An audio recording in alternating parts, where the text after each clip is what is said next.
Toha, senga Qur'onni badbaxt bo'lishing uchun nozil qilganimiz yo'q, magar qo'rqqan kimsalarga eslatma bo'lishi uchun. U yerni va yuksak osmonlarni yaratgan zotdan nozil bo'lgandir. U Rahmon arshga istivo qildi. Osmonlardagi narsalar u yerdagi narsalar, ularning orasidagi narsalar u yer ostidagi narsalar unikidir.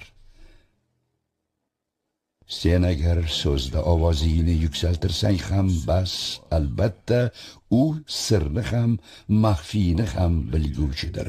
Alloh undan boshqa ibodatga sazovor iloh yo'q zotdir. Go'zal ismlar unikidir.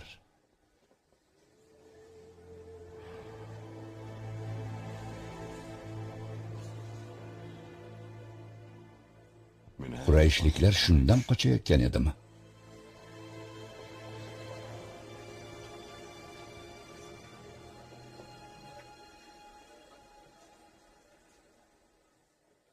Albatta, men o'zim Allohdirman.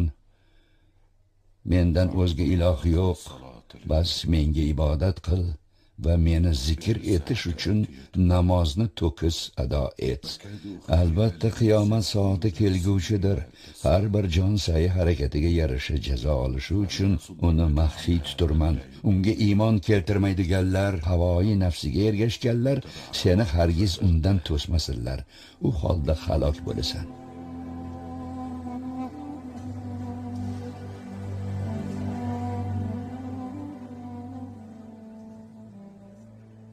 Bu gaplarni aytgan zotgina